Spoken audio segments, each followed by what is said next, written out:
Okay, it's Anil, and he's in San Francisco, and Adrian is in Mount Juliet, Tennessee, at a secret location. Yes. And Chris Arduser and Bob Nyswonger are here. Yes, we are, in Cincinnati. All right, gentlemen, it's great to have the Bears back. So the new album, Car Caught Fire, has a rawer, less finesse sound compared to the glossier sheen of the first two records. Tell me about that choice of direction. Because we have less sheen on us now. Except for you, Deathy, with your shirt. Yeah, I've got it. The veneer and the patina have worn down. Perhaps we need some retina A. Is anybody going to seriously answer that one? No. We were waiting for you, Adrian. Go for it, Adrian. I'm only going to guess, but I think it's probably because of the manner in which we made the record. We got together over weekends and chose songs and then recorded them. And the whole idea was to kind of get the early, exciting versions of the songs and not to do too much in the way of production. And also, I think if you look at just the sound of what's going on today, it's a lot less slick maybe than it was before, and we kind of are in our time a bit, so we made a record that's a little more immediate, because that seems to be what is happening, and it also reflects what we're doing. It was a lot more fun that way because everybody just got together and we would pick a song and then say, okay, let's go in the studio and work on it. We'd get it to the point where we thought it was a cool arrangement, and we'd start recording it. Sometimes we'd have it, at least mostly recorded by the end of the day. Right. So, over a long weekend, say Friday, Saturday, Sunday, we would do 2 or 3 songs. And I think for me, the immediacy of that is what I was shooting for. At least that's what I thought we should try and do, because when the Bears worked together originally in the 80s, it always seemed that songs reached a certain excitement level right as we discovered them. I understand the record came about with each of you bringing songs to the table. Talk about how you worked to evolve the songs together and how that process differed from the band's previous approach. Rob speaking. I think one thing that has happened, it's not. I think there's maybe a trust issue that's a little different now. Not that we didn't trust each other, but I definitely felt more willing to follow directions from the other guys. If they had another song, and they said, try it this way. And because things were fresh, and I didn't have time to really consciously think about what I was going to perform on the songs, I would take directions more. When people came in with song demos, sometimes it was just them singing with an acoustic guitar. Sometimes it might be a tape, or we might have a disc that had rough drafts of the songs or demos. Well, I actually think that the first 2 records were conceived as a band. I mean, the way we would get to the point of recording them, we would rehearse them for performance generally, and so that just leads to a certain. You fall into a pattern that's how you performed the song. So when you went in the studio, you ended up trying to do those parts, and when you learn the song in the afternoon and start recording it a few hours later, you don't have any preconceived notions. And you're more. It's like you were saying, Rob. You're more open to whatever because you're just trying to make it work, and you're hearing it back on tape immediately instead of playing it in a rehearsal space for days or weeks and then on stage. You're right on the edge of knowing the song and not knowing the song, and just kind of going with the flow that you get from the other guys, I think. Yeah. I might add to that the beautiful thing about the Bears is it didn't change the way we work together. How we work together has always remained the same. Everybody in the band has matured naturally as writers and players, but the interaction between us is the fame. And I think from the beginning, one of the nice things about that is you know that you can rely on the other guys in the band to come up with something cool that you're going to be able to put on a record that day. Very few things were left, unanswered. We could pretty much come up with the definitive version of it on the spot. Given that the album was put together across 4 years, were there any challenges in maintaining cohesion and consistency across it? Yeah, I think that there were challenges in the sense that we had to be careful with the choices we made. We recorded more material than is on the record, naturally. A few things just didn't pan out. We got to a certain point with the record where we could have an overview of it. Everyone had CDs of it, and we could all say, it's kind of missing this, or it's missing another one of Bob's jewels, or it's missing something, But early on, it just seemed to flow out naturally. I guess the only real disconcerting thing about it was due to circumstantial things. We didn't get to make the record as quickly as we wanted to. I didn't feel it really hurt anything. It was just a drag because we wanted to try and make it in about a year. Which at the time seemed like a long time to spend making a record. Yeah, when I look at my calendar, I'm amazed at these long periods of time that go by, and everybody's doing things, and a lot of it's my fault. But, and then we resume, and I'm kind of impressed that when we can resume, we do. Nothing has changed, Everybody brings in a new round of songs, and we start off where we left off. Chris is now one of the band's lead singers and contributes more as a songwriter. Talk about the new dynamic that adds to the group. I think that back in them 80s, I couldn't sing very well. That's what I think. And even though I would sing on my demos, I just never felt comfortable doing it on a Bears record. And I really think that the earlier Bears were just centered on the two-part vocals of Rob and Adrian, and that was the way it should have been.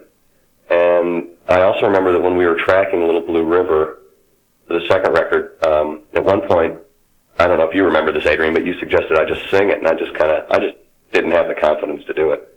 So now, after singing a lot with my own band and in Psychodots, I guess I just feel a little better about it. Well, for anyone who never saw the Psychodots play, that's, they did a similar thing. Rob and Chris would sing all the time. Right. And so it really strengthened that. And plus they would do things where Bob would sing too, and they'd have backup vocals.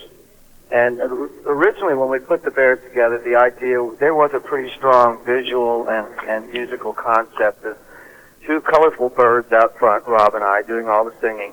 And Bob and Chris dressed, in more subdued tuxedos and things in the background, just playing their asses off. So it just developed that way from the 80s version. But by the time we got to this version, we realized, well, hey, there's no reason for Chris not to sing. He's used to doing it now, and it gives us a lot of cool opportunities. Plus, I think, on this record, also we tried to spread out the writing more and have it not so one-sided. Well, it was never one-sided because all four of us are writers, but that's the point, is we just tried to share it more. With the earlier Bears stuff, we wrote more often. But this time we didn't have the chance to do that. There was only one song that we could actually get together and write. Would you call the Bears a democracy? Yeah, I really would. What do you guys say? Well, of course you would. Dictator. No. It is a democracy, but I think we have leadership. We definitely have a focus that maybe there's a group consciousness that's the higher power in the band, because I think we do. Well, I certainly feel a focus. When I write songs, I think sometimes this could be a Bears song, and sometimes I'll write a song that is, to me, is obviously not a Bears song, and I think we all write that way. Mm-hmm. So we try to bring things that just have the right ingredients to bring to our particular quartet. Well, if you're talking about the way the band actually operates, we have conference calls like these, or if we're live in person, we'll joust with each other until we come to decisions. Basically, it's the old-fashioned way of having a band. Nobody is running the band. I know I'm in two different bands, and I know the difference between the two. And our band, the Bears, is really it begins with friendships, and then everyone allowing each other to do what to say and do what their parts are in the band. It kind of runs itself, except that when it gets to the business part, then Rob becomes the secretary doing all the phone calls, and God bless him. Everybody takes different roles in the band. Yeah, it is a democracy in the sense that a family is sort of a democracy. As long as it's a lot of shared responsibilities and a lot of things some people are just better at doing than others, and some things in a certain sense, every one of us could be a producer, and we all produce music. But I think we all agreed that we need one person to actually just take the responsibility, and sometimes there are two or more paths to go down as far as music production goes. And I think at those points we feel very comfortable trusting Adrian to say, well, let's do it this way. Because, a decision has to be made. It's not necessarily a right or wrong decision, but we've got to do something, or we're going to come out with something that just compromises quality. Most of the time we wind up, I think we do have a lot in common as far as what we think the band's supposed to sound like, so there's not a lot of arguments in that regard. So that, I guess we kind of limit that among ourselves just by, having pretty common tastes and kind of vision what the band's supposed to sound like. I think that's really a big part of it, too. I agree with Bob, because we come from the same musical and otherwise backgrounds. And so, some of the things that they're already sort of written, okay, that would work there, or nah, that wouldn't work. I think the band is more like a family than a democracy. I would use the term family. That's a good word, Rob. What evolution as songwriters and musicians do you feel the new album showcases? Well, we've all obviously matured as players. I think that I thought that I think that my personal approach to playing music now, maybe in the older days, I might have been more concerned about getting something out that was a little maybe flashier or more technically, impressive, yeah. And now I think this just goes with maturity. I think we all are better at looking at a song and doing whatever it takes to make the song work, and even if it's kind of playing a subservient role or whatever. It's a part of being a mature musician. I think one thing that in the Bears that I always liked was that I think our respect for the song was paramount. It wasn't so much that we've got to have a song that's, I want to do this in this song. Sometimes we would have new sounds or ideas that we would want to use in a song, but the song was the king, and we served the song. And I think over the years, or the gap between records, that's just something that we feel more so now. We're more able to do. There are songs, I think there might be a song or two on this disc that I don't play guitar on. There's certainly songs where Chris knew how to play the guitar part right, and he played guitar.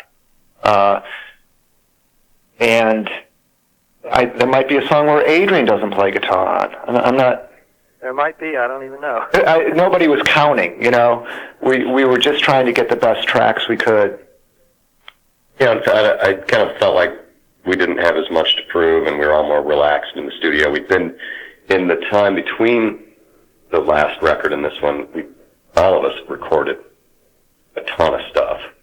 And but I think we're just more at ease in the studio. And so when we got back together, it just started up again like it did, but with all that, with the kind of, well, I know in my case, I'm younger than everyone in the band, and when I started playing with the band, I wanted to do good, and now I just kind of feel like, well, I'm not thinking that way.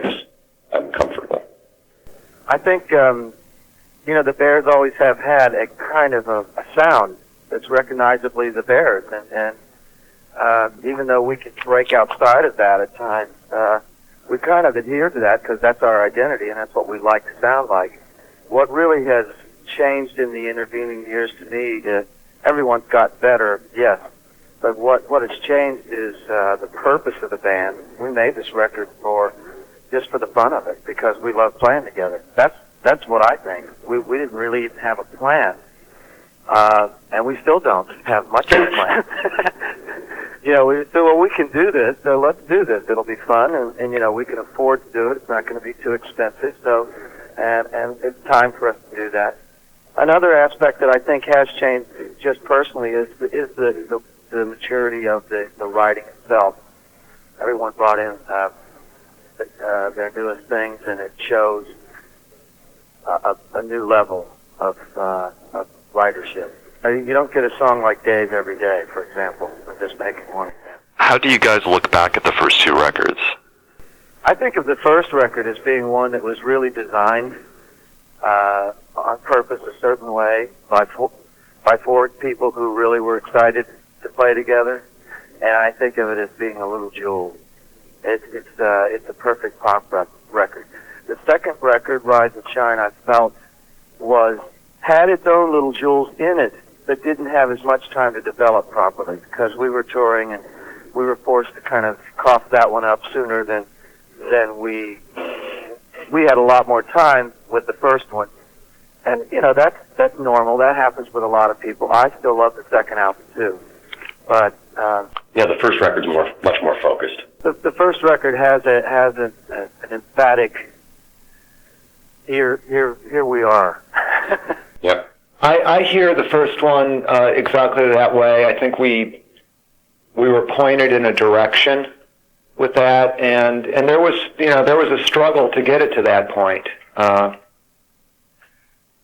We had to go through a lot to write those songs, and I remember the songwriting process as being, it was the first time that I had written songs and brought in ideas that were just tossed out. So many things were tossed out, and all of us suffered that. And it was a great educational experience for me, just in relationships, and trusting. And in retrospect, the things that I had that I really felt strongly about should be on the record that were not. I'm really glad, because they're just. I do flamboyant things. I certainly did flamboyant things that just would now I think sound really dated. The second record was a little more abstract, and what I hear in the second record now, I hear some disillusion. I think the first record had a lot of hope and confidence, and I think the second one, I hear the confidence being shaken. That's very true. I can vouch for that because I think we all believed it before the making of and during the making of the first record. We believed we were really on to, the big stage. And when it didn't quite happen that way, what happened instead was we worked a lot and less happened.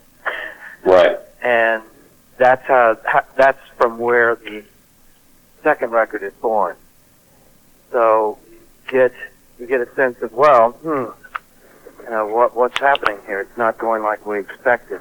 Because we did have pretty strong expectations. We were pretty cocky. What do you think failed you that prevented that from happening? I think the marketplace, for one thing. It was the 80s, and we didn't have big hair. We're glossy, kind of ridiculous showboating sort of. We were flamboyant in our own way, but we were just coming from a completely different place than what commercial radio was taking on. And, I think that's a huge part of it. I agree with that. I also think it's to do with the realities of the music business that all of us have discovered from our long-term careers, which is that really, if somebody with money decides that you can make them more money, then some things happen. If no one gets on that boat and you're left to your own devices, which is pretty much where we were with a very tiny, small record label. It's very much of an uphill battle. I think the fans, the people who actually got to see the Bears, I know this to be a fact because they talked to me about it, really enjoyed the band. But as usual, it's so hard to get that to happen more universally until you get a big machinery behind you. Yeah. We were hoping we would attract the big machinery, and then we felt confident that we had the music and everything else that goes with it. Our performances were pretty exciting to cough up the goods if somebody would put the machinery behind it. So, in a way, we modeled ourselves on the Police. Not really, not that we dyed our hair blonde or anything like that, but just in the model that they went from nowhere to big time in a few years, and we felt we could do that. Was there any sort of A&R influence on those first two records? Oh no, they left. They gave us plenty of rope to hang ourselves. Well, actually, the first record was meant. We already pretty much conceived what we wanted to do, and the actual doing of that record was kind of a formality because we'd already recorded those songs, and we wound up, using some of those tracks and then redoing a few. But that record was shaped long before there was any A&R involved with anything. One of the interesting stories that went along with the first record is that a certain record label, I won't mention their name, but it's Epic, sort of gave us the go and said, yes, we're into this, and, we're really going for this. And then they strung us out for a very long time, about a year, as I recall. And finally, we realized that what they actually wanted was us to do some of their writers' songs. When they sent us this pathetic, horrifying piece of crap called Stuck Inside This Moment. That's it. And they suggested to us, the Bears, 4 guys who write songs as a living, that we use this guy's song because they owned the song. And so we put the song on in our rehearsal and listened to it thinking, well, this is the future of the Bears. And lo and behold, it was a pathetic, horrible piece of crap, sort of. I don't know how anyone that heard the Bears could have thought for 1 second that we should do that song. So it became clear at that moment that Epic was A, entirely the wrong record label for us, and B, that they were really still on the track of, well, if we can get these guys doing songs that we own, then we'll make more money. And so soured that relationship. And needless to say, we never learned the song. I've rewritten the lyrics to Stuck Inside This Moment, like a dog without a bone, lost in the twilight zone. It was a gem, wasn't it, boys? I had managed to totally forget that, Adrian, and I'm kind of sorry you made me remember. Oh, I'm happy about it. No, I dig that one out every now and then and look at it because I think, well, that's what happened, There were no serious players, as Chris said at the very beginning of this question-answer. There were no serious players in the 80s who wanted to take the band and do it. I went to people that I knew, a few, in the record business, and it was patiently explained to me that, well, to do this, it costs, at least $500,000 just to get the band off the ground, and we're kind of broke right now, and just go wipe the valve. So we're going to place all the blame on the music business itself and none of the blame on us. Because we coughed up a good record. I understand from Rob that you guys are shopping this record to various labels. How is that going? Well, we've gotten many big yawns. I really couldn't give you a list of the major labels that have actually, I guess, declined us by not even bothering to answer the questions. I'm not so sure. It's not like we're really trying hard to get signed. There have been some labels that have said, "Gee, I'd like to hear it," so we sent it to them, and then they're strangely quiet. As the band secretary, what I'm kind of amazed by is that just by selling this thing on the internet and getting some isolated airplay at independent radio stations around the country, as we are now, we're very close to having this baby paid for, which really means we've made more money with this record than we did with the first two. So, and keep in mind, we have no record label. We are doing this entirely ourselves, and I agree with what Rob said. Kind of, I wouldn't say haphazardly, but not. We don't have a business person on the phone every day, trying to get somebody to do something. We've been doing it mainly by word of mouth and, made a few contacts here and there. From the beginning, we expected that somebody would either get it or they wouldn't. And if they didn't, then we'd be doing this, which is basically independent, doing it ourselves. But it's a learning process for all of us. We're trying to figure this out at our ripe old ages, how you actually do put out your own records. And it's not new experience. I mean, everyone in the band's done it. So, but we're still figuring it out. And I don't know what I think will happen. Personally, I can see it from the record executive viewpoint. Why should he sign these guys who have been around and who are strong when he can just get a bunch of weakling guys who don't know anything and take them for a big, huge loss and just have their one kid make lots of money and ruin their careers? As you can see, I have a lot of contempt. Well, there's nothing good about the music business at all, except occasionally Something good the comes music. out. Yeah, the music business is really, that's the part of it that most musicians not really happy about. But I think things have turned around over the last decade or so, to the point where now at least artists have the chance to purvey their own music in their own way. You make, it's harder. You make a lot less money, or maybe you make the same amount of money. I think you maybe do. But it's more rewarding in the sense that you don't feel like you're being raped anymore. Another difference between the Bears in the 80s and now is that all of you are family men. And I'm wondering how that tempers your priorities as a musician and as a band today. Well, Chris doesn't really have a family yet, do you, Chris? Have I been left out of the loop on this? I have a really neurotic dog. But Chris is married. Yeah, that has changed. I've finally settled down. Yeah, all of us do put family in front of everything else, which is a necessity once you have one.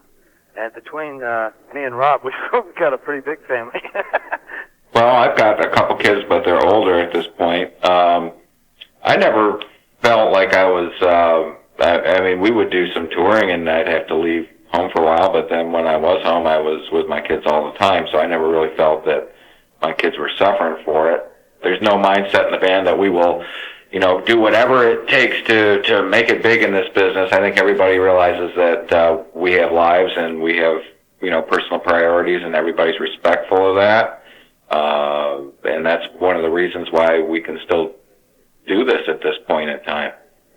I had children when we started the Bears in the 80s, so everyone in the band and the crew and everyone else that was around the band sort of got an eyeful and an earful of what that means, having a family and working. But as Bob said, it never really alters much. You go out and you do the work, and when you come back, fortunately, you're able to be with your children more than the average dad. Well, I was thinking just what Adrian just mentioned. Adrian was the first person I watched closely with a family. There's a working musician with a lot of kids, and a lot of those early Bear sessions, songwriting sessions, I was sleeping on one of the bunks in Ernie's room. I remember how I used to like listening to him breathe as I went to sleep. To me, having children just adds depth and width to your life. I mean, yeah, it's more of a financial responsibility, a time responsibility, et cetera, but the rewards to me outweigh any of that adult stuff you have to go through. It certainly makes it harder for us to just hit the road and not make money, which a lot of young bands can do, which is what we used to do when we didn't have kids. We lived in motels and we lived on, Cheese whiz, yeah, and crackers and the kindness of strangers.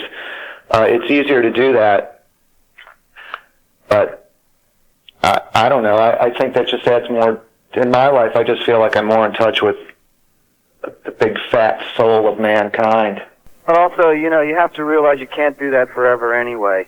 There's nothing worse than an aging old rock star that thinks, still sexy and partying down. One of the things it did within the Bears is the word responsibility kept coming up in this segment, and I think that's what it did. We were never kind of irresponsible people, even as a rock band, and rock bands are notorious for being that way. We had our moments where we were wacky and crazy and had a lot of fun. Tons of great stuff and memories of things like that, but it was never really like irresponsible because we all knew underneath it all, well, we've got to be real here. That's one of the things that family does for you when you have a family. Hey, you can't really afford to get yourself, in a really bad position. Adrian, let's get you to talk about your decision to depart from the Bears in 1989 to focus on a solo career and play with David Bowie on the Sound and Vision tour. Well, it was motivated by several things. It was all a sad experience for me in a way. It was a good experience and a bad. The Bears got to a point where there was no support. The label actually folded as we were on tour for our second record. Not a good sign. And at the same time, I had written this little ditty called "Oh Daddy." It was only a novelty song, but for some reason attracted all the big wigs at Atlantic, and they all thought, here's a hit song, and let's do this. And it just switched gears. Without my meaning it to or wanting it to, it just switched gears. My focus, I had to go with what was there to do. Do you understand? I mean, on one hand, I had the Bears, which was doing nothing due to circumstances. I don't mean nothing between ourselves spiritually and musically, but suddenly we were back to zero. No real support system. And on the other hand, I had my first major record deal being offered to me by Atlantic Records. So I did what I felt had to be done at that point. Now as time goes by, I don't regret any of it. I just wish it had worked out differently for the Bears. I kind of wish I could have had my cake and eaten it too. I wish the Bears would have continued on, and the solo career could have been, something like Neil Young and those kind of guys have, where you have a little bit of both things. The Bears just didn't have the support system. There was nothing internally in the band, from my viewpoint. We were still getting along fabulously, and everything was going well. And I knew we could have continued, but you have to make those choices. How difficult a decision was that for the rest of you? Well, as I recall, when we did the last Bears tour, it was one of those like, are we going to make any money on this thing? And we're out for 6 or 8 weeks or whatever. And the three of us, Rob and Chris and I, started talking about just playing as a trio in Cincinnati, realizing we could probably do better without all the expenses of, a high-profile tour and everything. And we thought, well, we can at least continue playing our own music and doing that. It did, it was a little painful to see that dream kind of get shelved. I missed my drum roadie. Yeah, exactly. We were a little spoiled, and because it was a different level of performing, and we were back to schlepping our own equipment around and all that. But the good thing is that we always remained friends with Adrian. I think we all understood why he did what he had to do. Oh, absolutely. And, so we just said, well, we'll just do it in this form, and that was the cool thing about that. I think, in the way I look at it now, I'm wondering how Adrian lasted as long as he did in the Bears. Right. Now that I have a family of my own and realize the kind of responsibilities coming down on him. I mean, Oh Daddy is a perfect song for what was going on. And actually on the song, on Rise and Shine, there are songs that just have to do, I think, with those heart-wrenching choices. I mean, Adrian wrote some songs, some pretty deep stuff on Rise and Shine. You know, I was writing aches and pains. Well, I just think Adrian was going through some more adult things, and he was more of an adult about it than I was forced to be at the time. But to me, the big change helped me grow up. I had nobody to look at but myself when the Bears broke up, and it wrought some changes in my life that at the time were very painful, and I felt kind of humiliated at the time. Nobody said anything cruel to me or anything. I just personally felt like blown a chance. But now I just think it's done nothing but good for me. And it's true, as time went on, I mean, we all remained friends throughout, and I was very happy to see Adrian have some success, and very happy to get, tickets to a David Bowie show and go backstage and get a free sandwich. Absolutely. We've always remained friends. To me, that's the deepest expression right there. Once long-term friendships are the most valuable thing, and they speak volumes to me. So I hated that whole thing that went on there. I've always probably shouldered a bit of guilt for it because but it wasn't entirely me. I have to say that. It was circumstantial. It certainly wasn't my decision that I wanted to have happen by any means. But there you go. I also think that without all that space between the two records allowed all of us to do all this different stuff that then when we got back together, the band benefited from solo projects and, everything, song recording.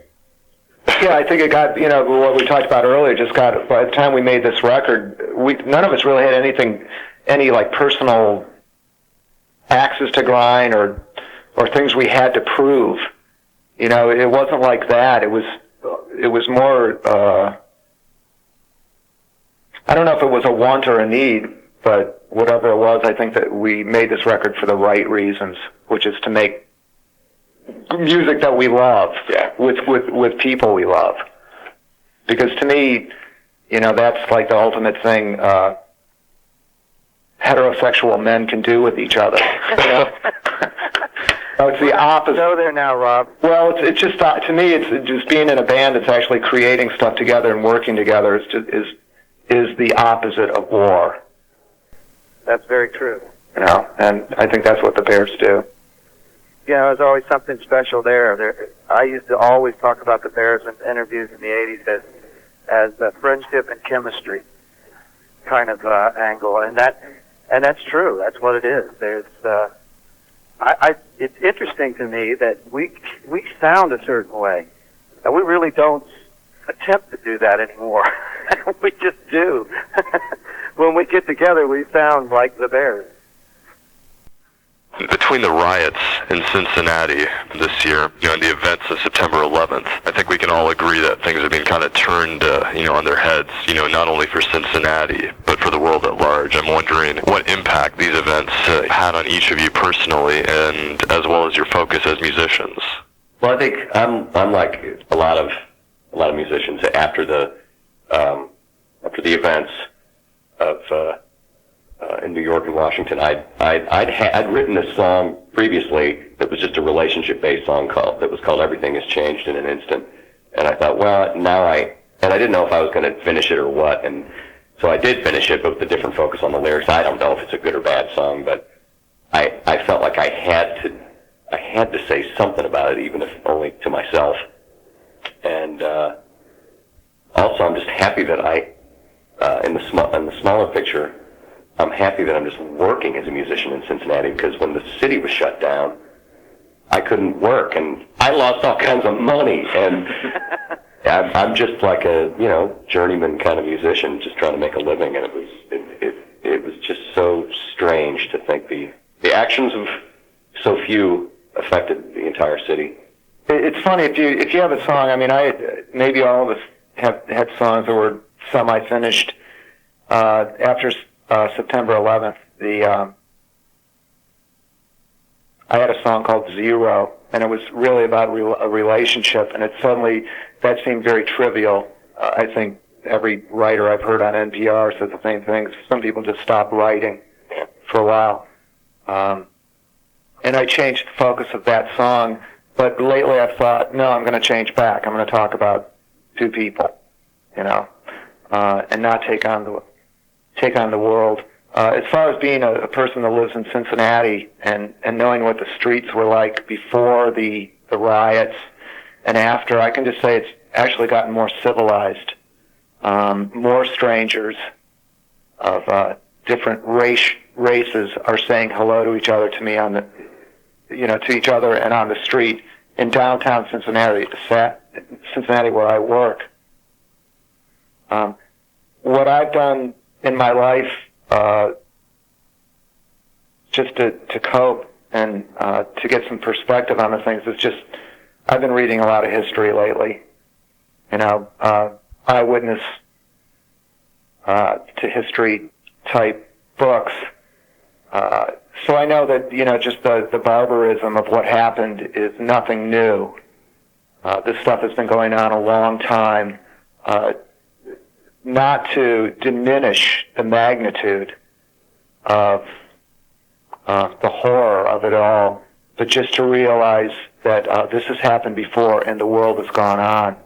And in a big way for me, I felt like I already wrote the song, and I think As You Are kind of sums it all up for me as far as any of that hate stuff. I think if you hate somebody enough to kill that person, and maybe you died too, I don't know about heaven and hell or any of that stuff, but I think anything you don't deal with in this life, you will eventually deal with and face.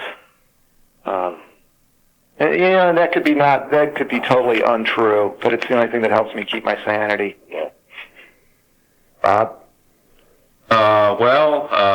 Getting back to Cincinnati, when that stuff was going on, I felt like I was watching something from a different state or something, because I live in a neighborhood that's 58% African American, and my neighbors and I get along fine, and so it was a really painful thing for me to see, and it's just a situation where there's a lot of despair, economic despair in the inner city, and I think it just finally came out,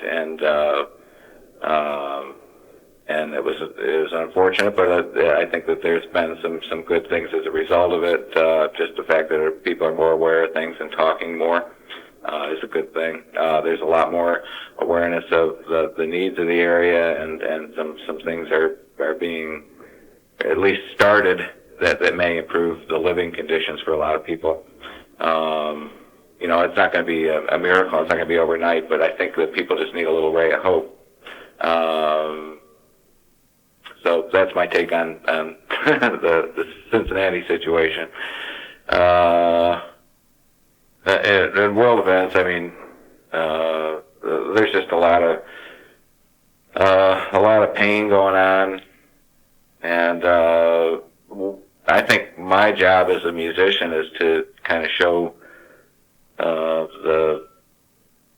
give people something positive to look at, and maybe help them forget the ugly side of life, and what all we can do kind of is lead by example, and I don't consider what we do just entertainment. I think there's messages in our songs that are kind of uplifting, or sometimes they reflect despair too, but as long as what it is just humans communicating, so that's, to me, a good thing. It's a positive thing. I live in Nashville, as you probably know, and I grew up and lived in Cincinnati, and feel that I know that city better than any other city. It still feels like my hometown. And it was pretty strange for me to watch those events. I couldn't grasp. They felt closer to home to me than the events of September 11th. But So I felt very funny when that was going on. But the September 11th event, I knew pretty much quickly that it was going to change a lot of things. And what it's changed, I think, artistically, is perspective on what's important and what's not important. And I kind of agree with Rob, rather than try now to make some big global proclamations or, whatever in my songwriting, I'm attempting to just go back to being more personal. Right before that had happened, I was writing haiku poetry with an attempt to try to put that into songs. So instead of singing 3 verses in a chorus, you just sing 3 lines and you sing them over and over different ways. That was something I was thinking about doing, and one that I had written was, one day you wake up but you didn't know you were asleep. It's a pretty simple sentiment, and it just seems like that's how I felt about it. Like, now I feel like maybe I was a little bit asleep until all those things happened. Strangely enough, it kind of shook me up in a good way. I started doing more work. Maybe that's just what you do when you feel overwhelmed and unable to comment otherwise, and you get back to work. But there was this long, strange period where it seemed like the whole world stopped, and nobody was doing anything. I'm sure you felt that, Chris, right, as a player? Oh, yeah. Because it was strange. I mean, I went out and did a benefit and no one showed up. Wow. And I realized, no, people don't want to be entertained right now. There's a different mood in the country and the world because of this. I don't know what to say about it as an artist. I think you just, I agree with what Bob was saying. You do what you do in an attempt to share that with other people, and that's what artists do. And hopefully that has some healing factor to it. If you're being true to yourself and you're not trying to, just be a star or something or whatever. It was a very amazing moment, and it's resonating everywhere. It's kind of strange. I found myself not being as interested in some of the mundane things that I used to be so interested in. I can't sit through a football game now, and I love football, but I can't really focus on it long enough. I feel like, I got to get up and do something. I guess everybody reacts differently to these kinds of things, but it's nice to see that our nation has pulled together. It's not really that new to the Bears in terms of what we pervade, because even in the 80s, I always felt that we were not a political band, but a band that was trying to say humanitarian things. And you had songs like Rabobo's Bees and Trust and songs like that, which really were about those kinds of issues long before they were brought to the forefront. Those songs are about terrorism. Those songs are about war and all the things that all of us abhor. And so for the Bears, that's kind of part of I think that's kind of part of our character. We speak out about those things in our songs. Mm-hmm. What does the future hold for the Bears after this album?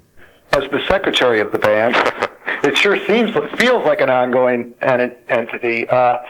We all have, different occupations. I guess we all have day jobs. Adrian's day job, arguably the coolest because he's in King Crimson. But we all have day jobs. Well, I have a night job. And yours is really cool, too. And Bob's is pretty cool because he sells houses, and mine's kind of shamefully cool because I write music for promo for, like, Lollipop for ABC. But anyway. Chris doesn't have a day job. He just plays music. And, occasionally I do sessions during the day, sometimes during the morning for Rob. He's doing one tomorrow, as a matter of fact. But yeah, I don't have a normal job. But we all have other responsibilities and things that keep our lives afloat. The plan for the Bears right now is to do some promotion for the rest of this year, and hopefully in February actually do some dates. I wouldn't say it's going to be touring, but we will play at least some Midwestern dates. There's been for a long time some sketchy plans to play some dates in Japan, where we are on a label on Pony Canyon, and that's being reformulated right now. So, you know, a lot of it really depends. Just, I mean, it's music business. If the record actually has legs and grows, and anything is possible, especially with a good record, I think we'll become more active in it.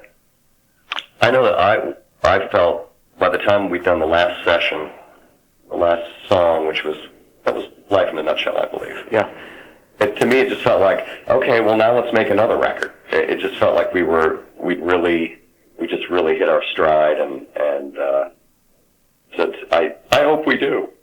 The sky's the limit, but we do have, and hopefully, you know, there'll be plenty of things to do in the future, because I'd like to see that happen. We do have, as everybody's saying, you know, a lot of personal responsibilities and things that we have to take into account, but I think doing it kind of the way that we're doing it now in-house, and if you did some touring that was, you know, not extravagant, but fairly bare-bones touring so everyone could afford to do it, certainly you can continue on. You can do as much as you want. Well, not as much as you want, but you can do as much as you realistically can. You know, we talk about it every time we have these sessions once a week, and it changes a little at a time. But I think we're getting focused on what it is the Bears can do in the short term. In the long term, who knows? It's like Rob said, if the record actually makes some sort of impact, and an audience develops, and anyone takes an interest in it and puts money behind it, or even just takes an interest in it, the sky's the limit, as I keep saying. But in terms of making another record, it's a no-brainer. You know, you got these guys who can do this, that have a rare chemistry, and we have a means to do it. It's one of the reasons I spent considerable time and money trying to get my own studio situation, is so that I could make music that doesn't necessarily even have a funding, but just music that you feel needs to be made. So I think the Bears can continue as far as we want it to. Strangely enough, it's a little like King Crimson to me, too. You have to take it almost like little steps, you know. King Crimson is not bona fide, certified that we can do anything we want. We have to measure our time and our responsibilities for other things. We have to measure all that and come to conclusions and say, okay, we can do this. And I think the Bears can do the same thing. It's just, you know, stretch it out. Don't rush it. Don't get disheartened by it. Let it flow out. Terrific. Well, listen, I really appreciate your time, guys. Thank you. Thank you. Thanks. Our pleasure. We love your website, I know. Yes, indeed. Okay, thanks. Bye-bye.